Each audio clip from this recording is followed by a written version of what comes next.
Hello everyone, I'm going to put this video together to go through the photosynthesis data to make sure that you, if you're having trouble with it, you know that what it should look like and how it should be set up.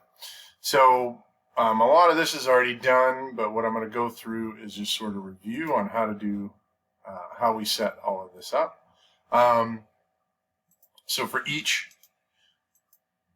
bottle, at each distance, we had a start and an end, dissolved oxygen in milligrams per liter. And then what we did is the change in DO. So the formula for that would just be equal to the end minus the start. Right? So that gave us a column of changes, right, for each of our bottles, including our control. And then what we wanted was an average of our experimental bottles, right? So this actually should say mean change. And so the way you would do that is just do equals. We're going to hit average. We're going to select this and then select the column not including our control. All right. So that gives us our average for that bottle. And so what I then did was we went down here and we set up all of our distances. All right, so yellow group was at 3 meters. We put their average in at 3 meters.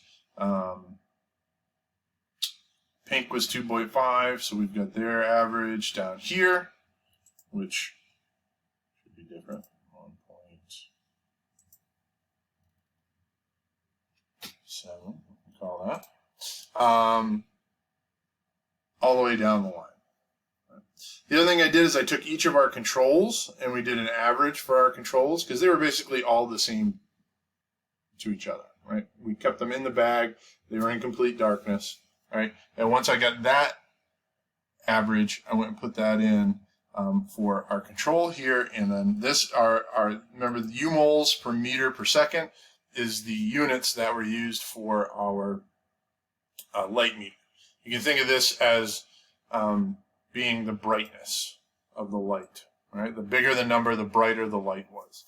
So you can see as you get closer to the light source, right, the amount of light increases, right? Makes sense. So let's talk about how would we visualize this. So we are going to go ahead and we're going to do this one with a little bit different one, and we're going to do a line chart. All right, line charts are going to show you change. Going to be more to show you changes over time, or in this case, changes over a distance. All right, we're looking for wanted to show us a trend here. All right, but what it's showing us is not what we're looking for.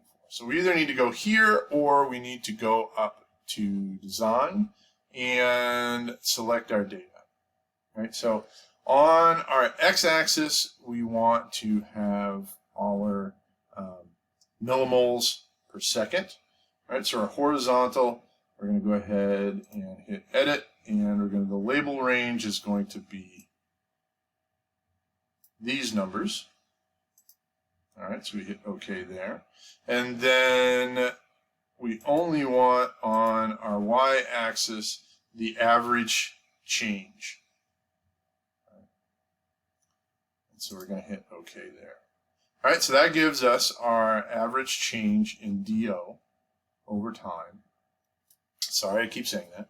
Over the amount of light. So what you can see here is that there's a very nice trend that shows that as we had a negative amount here when we had no light, and then as we get more and more light in there, we get more and more dissolved oxygen produced.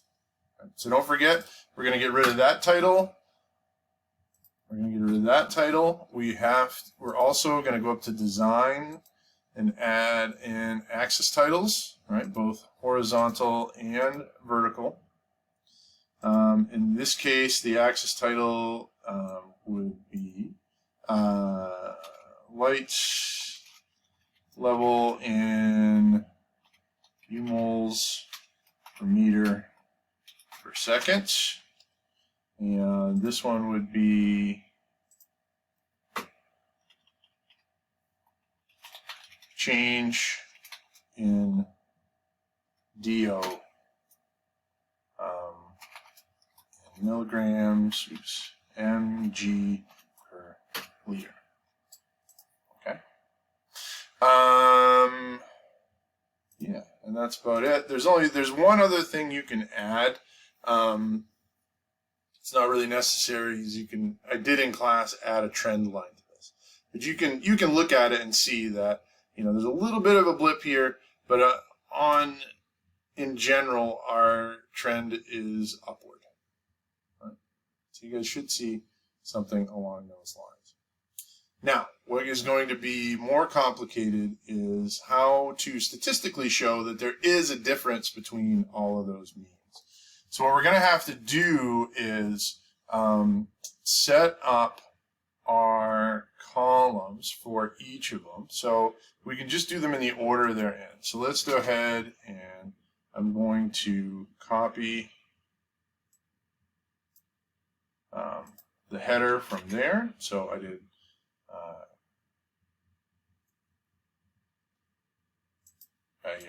cut and pasted that in, and then I'm going to put our change in DO in that column. All right, I'm going to do that. Oop, that's good. Lesson, we need to make sure that we are using paste values, because if you just do paste, it will try to put the formula in that case, give us a bunch of zeros. So be careful when you're doing that. So for the next one, yellow group, all right, copy, paste. We're going to go ahead and I'm doing right click here, but you can do command click if you're on a Mac. That was the wrong thing to do. So that's another good lesson. You can hit control or command Z and it will go back one step. All right, so I am going to copy that and we're going to go ahead and put it in there, paste special. Now I'm going to use some editing tricks and we're going to do this real quick. All right, so like magic, they're all in there. And then for our controls, I'm going to go ahead and use this column here. Go steal our control. All right, so we're looking at the basic data. You can't just put the means in when you're doing a comparison of the means. You need to look at the data that's generating that mean. And so what we're going to do is now we're going to go up to data. That's going to give us our data analysis. We're going to do an ANOVA single factor, right? Because we're doing a bunch of groups, right? And anytime you're more than 2 groups, you're going to have to do an ANOVA.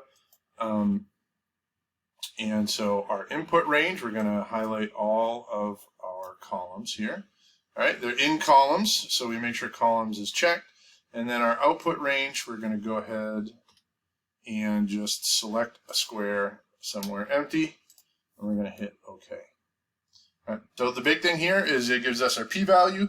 Our p-value here, we want it to be less than 0.05 to show that there's significance. This, and some folks missed it in, I think, the osmosis lab. When you have this e to the negative 27th, basically what that e is saying is times 10.